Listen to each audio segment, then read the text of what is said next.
एक गांव में एक सेठ और एक गरीब का घर पास पास में थे। सेठ को कभी भी इस बात का कोई मलाल न होता था कि एक गरीब उसका पड़ोसी है। उसकी गरीबी दूर करने के लिए उसे कुछ करना चाहिए। गरीब की बेटी, जिसका नाम देवयानी था, वह सियानी हो चुकी थी। एक रोज गरीब ने सेठ से कुछ धन उधार मांगा ताकि सियानी हुई बेटी के हाथ पीले किए जा सके, परंतु सेठ ने उसे इनकार कर दिया। उसी रात सेठ के घर में एक चोर घुस आया। अभी तक सेठ और सेठानी सोए नहीं थे तो चोर वहीं दुबक कर बैठ गया। सेठ सेठानी आपस में बातें कर रहे थे। सेठानी ने कहा, देखते ही देखते देवयानी विवाह योग्य हो गई है। सेठ बोला, हाँ, लड़कियां घोड़े की तरह बढ़ती है, पता ही नहीं चलता कब सियानी हो जाती है। अब देवयानी के पिता को उसके हाथ पीले कर देने चाहिए। पता नहीं उसके माता पिता क्यों नहीं ये बात सोच रहे, सेठानी ने कहा। वो सोच तो रहे हैं, लेकिन उनके पास धन की कमी है। आज देवयानी के पिता ने मुझसे कुछ धन उधार मांगा था, सेठ ने सेठानी से बताया।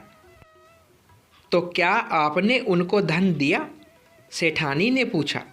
नहीं, मैंने उसे देने से इनकार कर दिया, ये सोचकर कि वो गरीब आदमी है, लौटाएगा कैसे।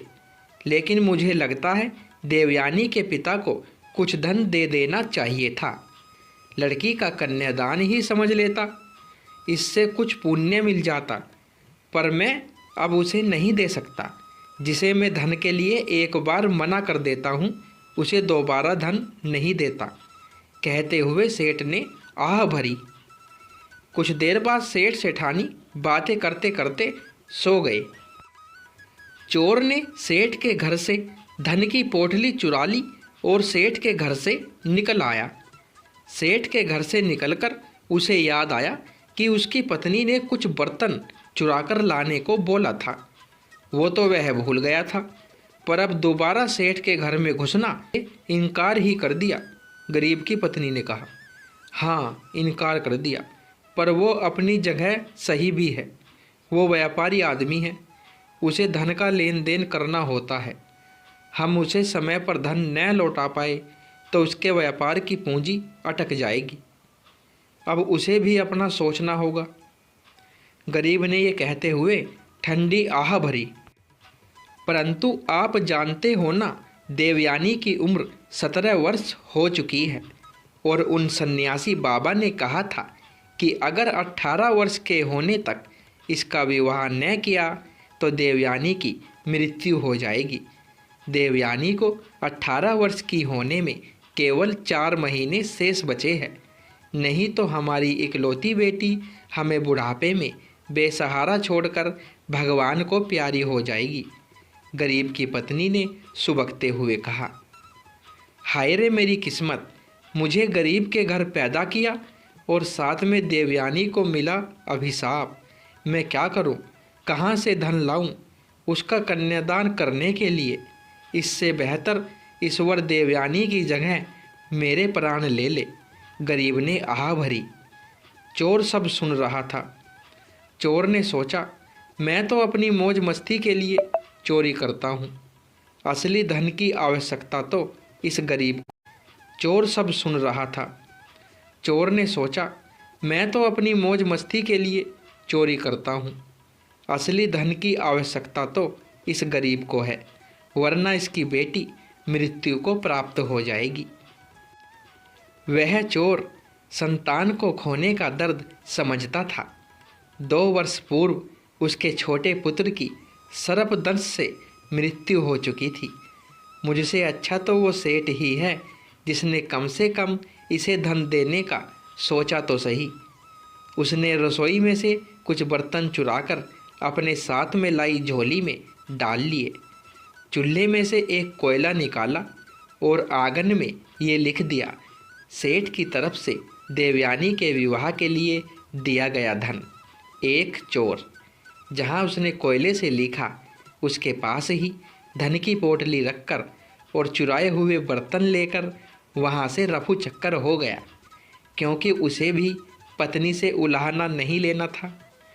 सुबह दोनों घरों में हड़कंप था, सेठ के यहाँ धन चोरी से और गरीब के यहाँ धन मिलने से और बर्तन चोरी होने से। एक बार तो गरीब ने सोचा क्यों ना धन छुपा लूँ, देवयानी का विवाह कर दूंगा। फिर उसने सोचा कि लोग पूछेंगे तो क्या कहूँगा, धन कहाँ से आया, और लोग शक करेंगे, क्यों ना धन छुपा लूँ, देवयानी का विवाह कर दूंगा। फिर उसने सोचा कि लोग पूछेंगे तो क्या कहूँगा, धन कहाँ से आया, और लोग शक करेंगे, सेठ के घर मैंने चोरी की है। मुझसे अच्छा तो वो चोर ही अच्छा निकला जो मेरी वहदा सुनकर चुराया हुआ धन देवयानी के विवाह के लिए छोड़कर चला गया। जब एक चोर इतनी दयालुता दिखा सकता है तो मैं क्या ईमानदारी नहीं निभा सकता। गरीब वह धन की पोटली लेकर सेठ के घर गया और सारा किस्सा कह सुनाया। सेठ को अपने साथ घर लाकर चोर की लिखी हुई बात भी पढ़वाई। सेठ ने सोचा, एक चोर इतना अच्छा हो सकता है, चुराया हुआ धन इस गरीब की बेटी के विवाह के लिए छोड़ जाता है और कहता है कि सेठ की तरफ से है, तो क्या मैं इस गरीब की बेटी के लिए कुछ धन नहीं दे सकता। उसने गरीब को उस पोटली में से आधा धन दे दिया और कहा, ये लो, ये धन देवयानी के विवाह के लिए है और इसे लौटाने की भी ज़रूरत नहीं है। यह सुनकर गरीब बोला, सेठ जी आप बहुत अच्छे हैं। अच्छा न मैं हूँ न तुम हो। अच्छा तो वो चोर था जिसने देवयानी के विवाह की व्यवस्था कर दी। मेरे पास धन होते हुए भी मैं तुम्हें न दे सका और वो चुराया हुआ धन भी दे गया। काश ऐसे अच्छे चोर और भी हो। सेठ जी ने ये कहते हुए गरीब को गले लगा लिया। तो दोस्तों, कहानी पसंद आई हो तो वीडियो को एक लाइक और शेयर अवश्य करें और चैनल पर पहली बार आए हो तो चैनल को सब्सक्राइब करें। धन्यवाद।